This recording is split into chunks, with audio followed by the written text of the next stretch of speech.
Thank you for the opportunity to present our research findings into sustained high performance. My name is Tamara Picco and I'm here with Tara Albiston and Mary Abboud. Today, research tells us a new startup will launch every 3 minutes. That's 480 startups created every single day. That level of innovation sounds exciting. That is until we come to understand over 90% of all startups fail. It's not necessarily surprising looking at the environment in which they operate. Externally, bipartisan government support for policy issues relating to research and development, work visas and innovation remain key contributors to the success of a startup. Attracting and retaining talent is another hurdle. The lack of access to strong talent pools, requirements to scale quickly, and finding employees with the right cultural fit for the organisation present ongoing challenges. Looking internally, high pressure, long hours, financial stress, and technical skills that don't necessarily translate into strong leadership are key contributors to the success of a startup. A recent study of the perceptions of why new ventures fail suggests that failure is often attributed to the entrepreneur themselves. For an entrepreneur to be effective, they must be able to cope with the stress that arises in the creation of entrepreneurial opportunities, all while balancing personal, family, and organisational demands. Sustained high performance for founders through a holistic health and wellbeing is a critical focus area. And while we're supportive of KPMG's approach, we believe there are opportunities for growth in their existing business model, which we'll talk through today. But before we can get into these insights, my colleague Mary will take us through the problem we're solving for. If we looked at the startup financing cycle, it's obvious that most likely to fail in the early stages, when the company is funded by seed capital, angel investors, and/or friends.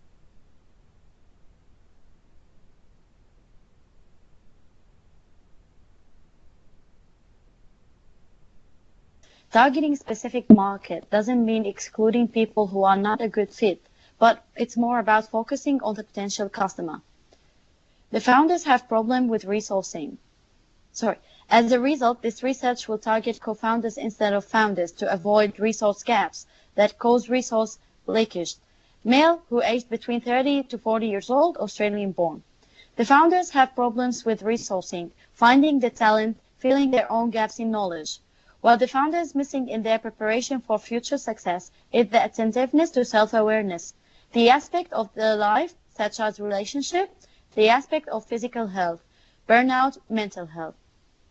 Long-term stress can result in a range of negative physical and psychological issues, including burnout, which is a biological depression, a change in the body, and that can be very, very dangerous.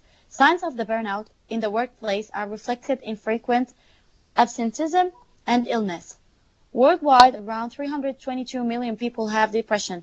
Most of them have other problems such as anxiety and eating disorder related to the stress they suffer at the workplace. As a result, change in their behavior may occur in both social and work life, such as becoming less social with their friends and families at work. As a result, working in a high-stress job increases the risk of getting depression, anxiety, not only psychological but also physical problems that may happen due to the drinking or smoking. The best thing that can improve the co-founders' performance, despite of the stress they have been through, is the self-awareness. Because if they were more aware, they would know themselves better as leaders, so they can build better culture for the company. Our first key insight looks at relationships. As identified by KPMG, self-awareness has a significant impact on performance, as too does emotional intelligence. Relationships are critical to the success of a founder, from maintaining family support systems to seeking funding and leading and inspiring teams. Of equal or greater importance is their relationship with themselves and being able to regulate their emotional response in high-pressure situations.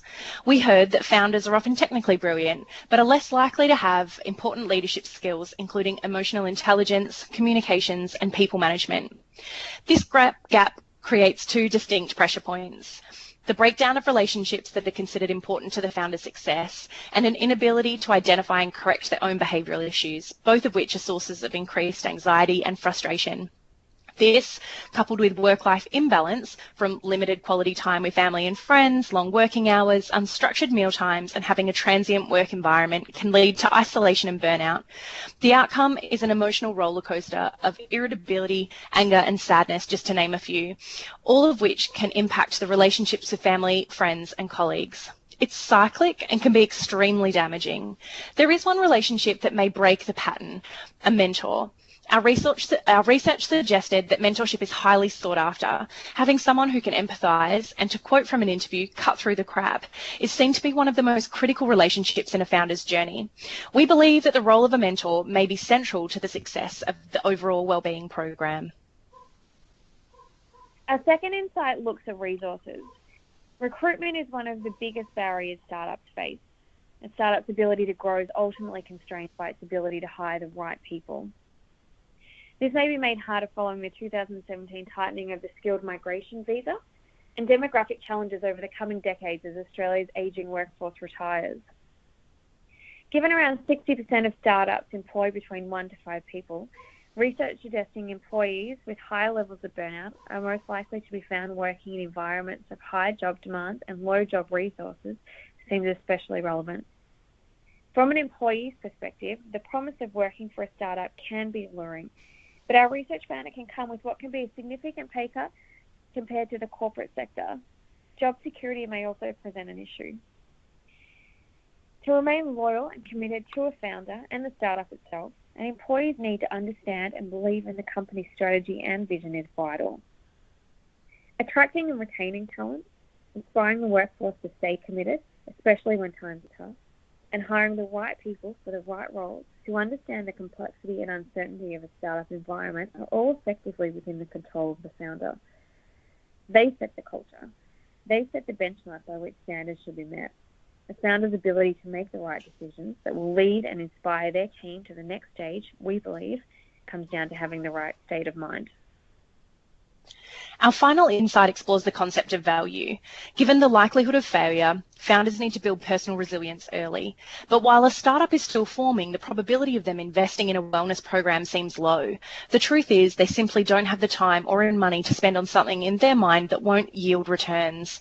In fact, research data indicated what founders felt they needed is mentorship, the right resources, and professional services like accounting, legal, and software engineering.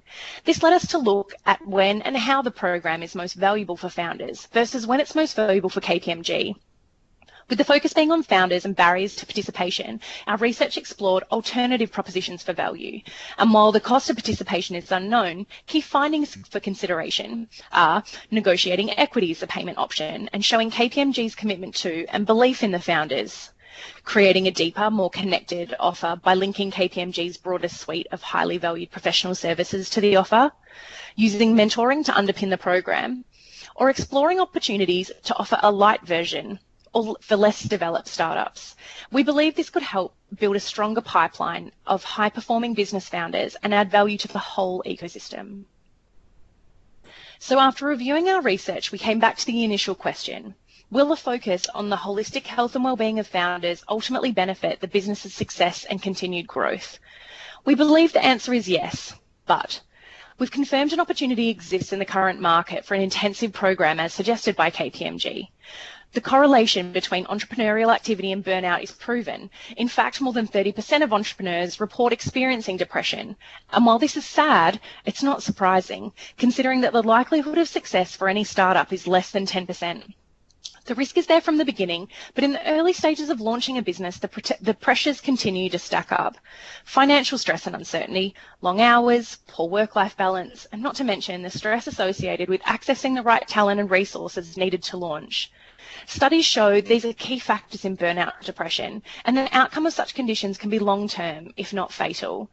Unfortunately, a cultural stigma around mental health still exists, and for many, asking for help means admitting failure, and for founders that's not the end game, and so they push through.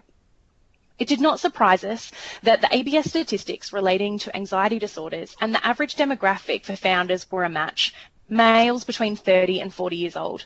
Perhaps a lack of diversity in the industry is contributing to the ingrained behaviours observed in the startup culture, or perhaps it's a societal issue. Either way, there is validity in the program's proposition. However, there is a but. Our research suggested that the scope may be too narrow and there may be untapped value for both KPMG and the participating founders. There's an opportunity for KPMG to consider developing more strategic and long-term partnerships with founders and driving value through a more expanded and holistic business offer. Thank you.